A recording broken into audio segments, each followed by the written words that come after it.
Hey guys, so I want to apologize first and foremost. I've been slacking pretty much all week. I realize it's been close to a week since I posted my last installment in my 13-part series, the 13 ways that diecast collectors shoot themselves in the foot. So, decided I'm going to make it up to you today. We're going to be in for a little bit of a long haul, but I'm going to make today a part 6 through 9 double header. Probably could have said quadruple header, but whatever. Double header. Alright, so with that being said, we're actually going to pick on buyers a little bit today. Number 6 out of 13. Making an ISO post. For those just joining the hobby, that's in search of. Making an ISO post before you're PayPal ready. Now, before I go any further, I just want to raise my hand and claim it and own it.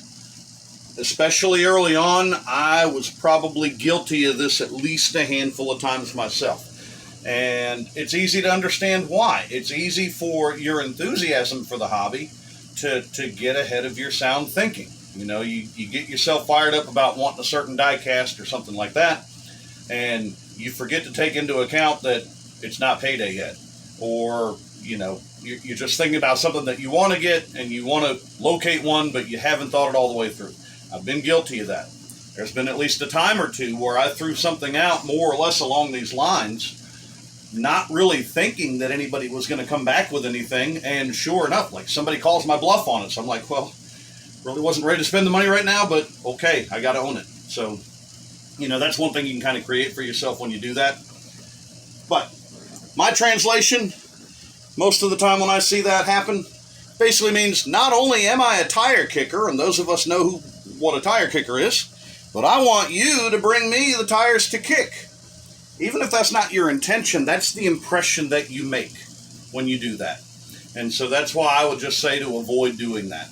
I've been on the other side of that deal. I've seen an ISO post, something that somebody was looking for that I was willing to sell.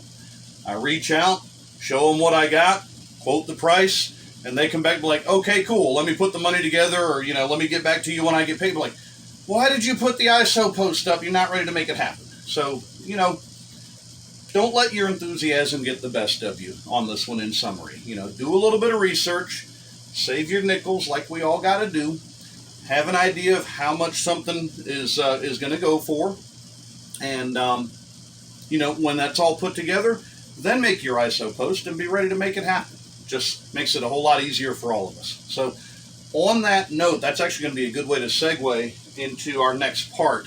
But first, I want to give you guys a snack break.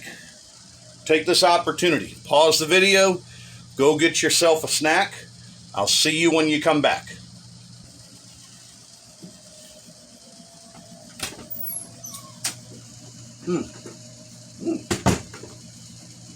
I think it's good. Sorry, I was just wrapping up myself. All right. Give me a minute, y'all.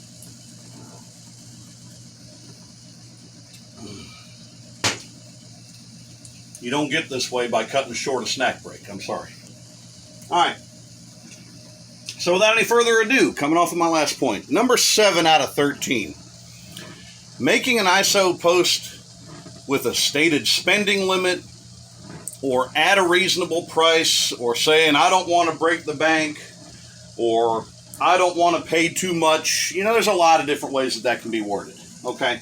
Now, I will quickly throw out, there's one exception that I can think of to this. Okay?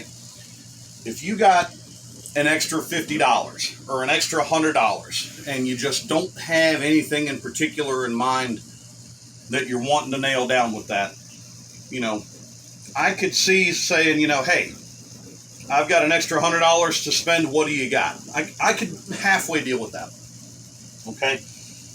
The problem that I see with all these other statements that's kind of setting this ceiling on things is I read that and I just kind of get the impression I'm looking for a seller who enjoys being lowballed. In other words, I'm a unicorn hunter. Okay? The first thing you are telling to any potential seller is, you're just like a lot of the things that I talked about sellers earlier, talked about all these limits and all these barriers that you're wanting to throw out. this is an example of a seller kind of leading with a barrier. You know, terms like reasonable or expensive or things like that are really subjective terms. And no two people really have the exact same idea of what constitutes reasonable or what constitutes, you know, paying too much. As we saw yesterday over on the sale page, you know, some people think that, you know, anything over original retail price is unreasonable until they're selling something, but that's another story for another time. So anyway, you know, this is kind of the buyer's equivalent to PM for price. Just like PM for price is usually code for it's overpriced, saying ISO this diecast, but I don't want to pay too much is almost like the equivalent of saying, you know, PM for how much I'm willing to spend, and by the way, it's not going to be enough.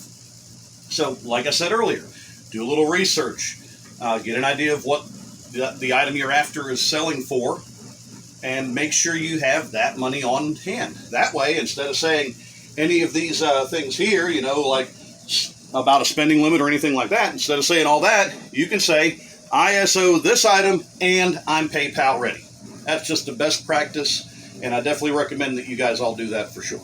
So, that's number 7 out of 13. So, we're going to take another break. This time it's going to be a doo-doo break, of course, because, you know, you guys just had a snack. I want you guys to, you know, have another break, and I'll see you when we get back.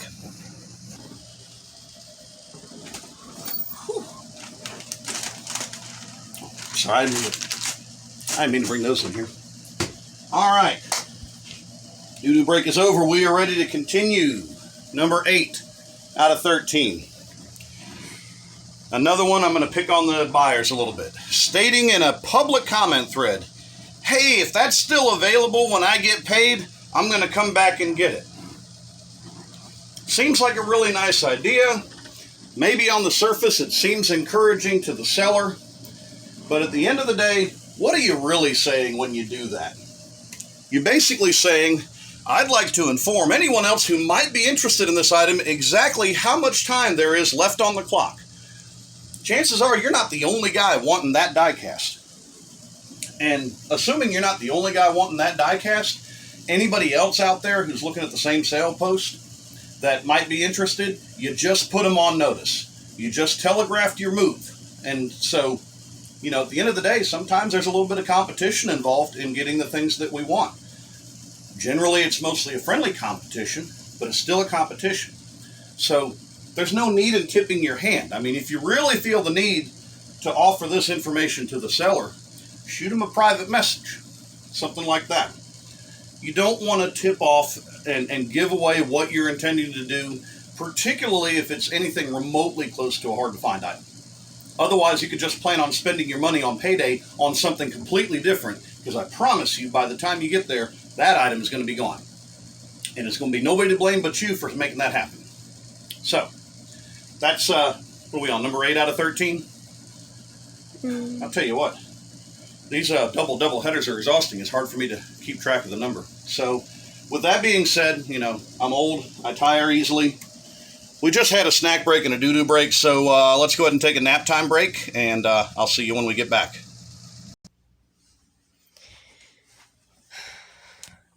Is he?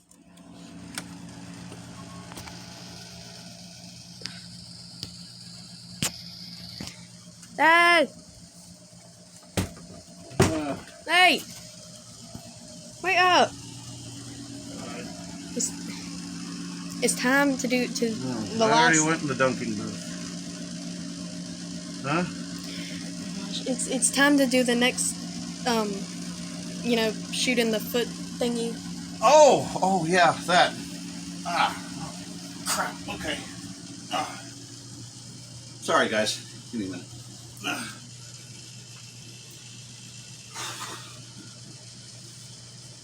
Gotta shake out the cobweb a bit. Oh, I need some lights too. Okay. This is hard. Okay. Man, I feel so unprepared today, but all right. So we're ready to wrap up. This is our last round of our parts 6 through 9 double header. All right, sellers, you guys aren't off the hook today. Last one I'm going to hit you guys. Stating will not ship when selling perfectly shippable items. And I would say pretty much any item that can fit inside the trunk of a 2005 Kia Rio, anything that can fit in that is what I would call a perfectly shippable item. Maybe more expensive to ship, but do some homework, figure that out, or be willing to quote shipping if somebody's willing to have it sent to you, something like that. All right. But I get so annoyed when I see somebody selling like this whole pile of die casts, that are the size of a small shoebox, really. And like, it's beneath them to entertain the notion of being willing to put that in a box and wrap it up and send it in the mail. It's not rocket science. We're not asking sellers to cure cancer or anything like that. Just put it in a box and sell it. So, when I see this, I basically translate it as, I just want to show 98% of the collector community all of the stuff that I won't let them buy. Because, a brief trip to the post office is just doing too much, or what have you. So, like I said, I have a hard time understanding that. I think part of the problem is people maybe are still stuck in the newspaper classified ad mentality. When you're just advertising right there in front of your own immediate community, yeah, that's one thing to say local pickup. I wouldn't expect you to put something in a box and mail it, 2 blocks across town. That's reasonable. Problem is, people are getting on Facebook, people are getting into these diecast groups where you've got people all over the country and even people in a few other countries. By the way, hi, Benjamin Parsons. And, they're just not willing to accommodate what it takes to sell to an audience of that size. So it just kind of causes their own credibility to kind of take a hit on that front there. So just don't be that guy. Don't do that. If you're trying to sell diecast, something small like that, get you the boxes from the post office, such as these. I got a whole stack of them. You can get them for free. You put in an order on USPS.com and they send them to you. They don't even charge you for shipping for their own boxes. Craziest thing in the world. So anyway, like I said, just be ready to ship and go from there. So anyway, that's parts 6 through 9. Hopefully that kind of scratches this itch for those of you that have been following this series. I want to thank you guys for your kind attention. Hope you had fun, and I'll see you next time.